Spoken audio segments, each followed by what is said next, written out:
भारतीय राज्यघटनेचे शिल्पकार भारतरत्न डॉक्टर बाबासाहेब आंबेडकर यांना मानवंदना अर्पित करतो आणि आपल्या महाराष्ट्राच्या वतीनं आणि पालघरच्या वतीनं अखिल विश्वातील सर्वाधिक लोकप्रिय नेते आणि आपले प्रधानमंत्री माननीय नरेंद्र मोदीजी यांचं हार्दिक हार्दिक स्वागत करतो।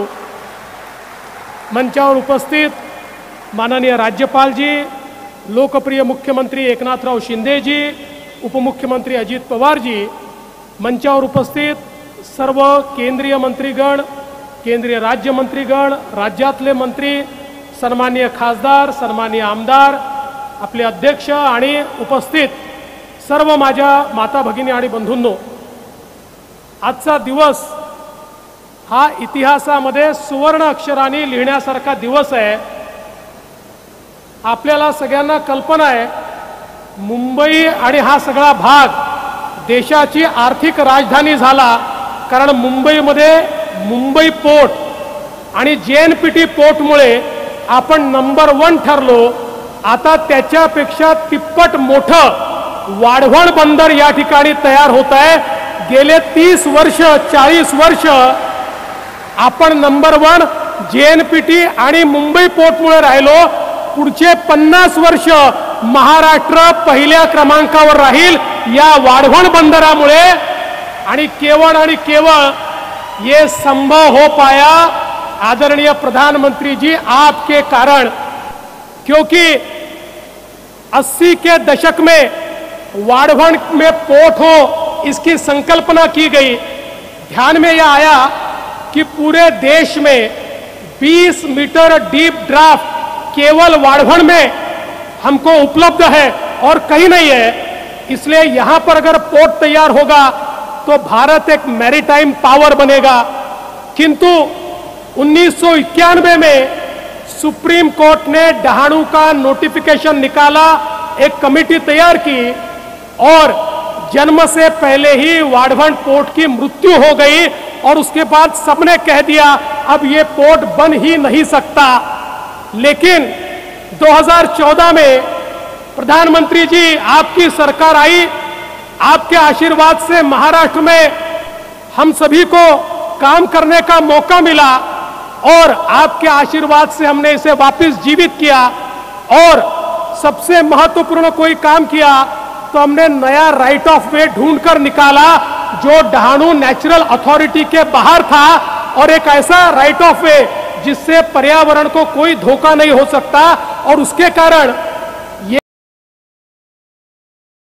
उस नोटिफिकेशन से ये वाढवण पोर्ट बाहर निकला और आपने इसको नेशनल पोर्ट का दर्जा दिया। और मुझे बहुत खुशी है, सुप्रीम कोर्ट तक हर जगह हम लोग जीतते गए और आज की यह परिस्थिति है कि वाढवण का शिलान्यास आपके हाथ से हो रहा है। और मैं ऐसा कहता हूं, किसी भी देश के इतिहास में एक ऐसा वाकया होता है जो उस देश के लिए टर्निंग पॉइंट होता है। प्रधानमंत्री जी अगले 200 साल तक ये वाढवण का जो पोर्ट है, इस पोर्ट के कारण आपका जो नाम है वो इतिहास में दर्ज होगा कि भारत को आगे ले जाने का काम अगर किसी ने किया तो प्रधानमंत्री मोदी जी ने यहां पर किया। और इसलिए मैं उनका बहुत बहुत आभार व्यक्त करता हूं। और आज ये क्षण आ चुका है।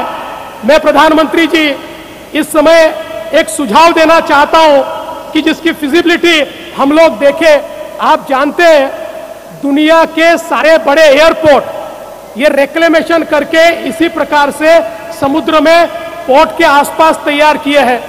मुंबई में हम आने वाले दिनों में मुंबई जो बढ़ने वाली है वो सारी की सारी इसी वसई विरार पालघर साइड में बढ़ने वाली है। हम लोग इस पोर्ट के लिए रिक्लेमेशन कर रहे हैं, उसके साथ साथ अगर हम एयरपोर्ट का भी रिक्लेमेशन करें और तीसरा एयरपोर्ट अगर इधर करें तो मैं ऐसा मानता हूं कि हम मुंबई को बदल देंगे। मैं जाते जाते इतना ही कहना चाहता हूं, इस जो ये बंदर है इसको तैयार करते समय एक चीज का ध्यान रखा गया, हमारे जो मछुआरे हैं, हमारी जो फिशिंग कम्युनिटी है उसके जीवन में सकारात्मक परिवर्तन आए। यहाँ पर उनका फिशिंग हार्बर भी होगा, उनके लिए फिशिंग की नई व्यवस्थाएं भी होगी। उनके लिए नए प्रकार के वहां पर वेसल्स भी हम लोग उपलब्ध कर देंगे। और इतना ही नहीं, ये भी तय किया यहाँ के फिशरमैन और यहाँ के आदिवासियों को ही ट्रेनिंग देकर उनको ही यहाँ पर जॉब्स दिए जाएंगे। 1 लाख अवसर यहाँ पर तैयार होंगे। वो यहाँ के आदिवासियों को, यहाँ के ओबीसीज को और यहाँ के फिशरमैन को देने का निर्णय किया। और मैं जेएनपीटी का आभार व्यक्त करता हूँ, उन्होंने उसका ट्रेनिंग भी शुरू कर दिया है और जल्दी ही इन सबको बहुत अच्छी नौकरियां मिलेगी। तो यहाँ की लोकल कम्युनिटी को बिल्कुल डिस्टर्ब किए बिना देश का सबसे बड़ा पोर्ट बनाने के लिए प्रधानमंत्री जी आपको बहुत बहुत धन्यवाद देता हूं और अपने शब्दों को विराम देता हूं। जय हिंद, जय महाराष्ट्र।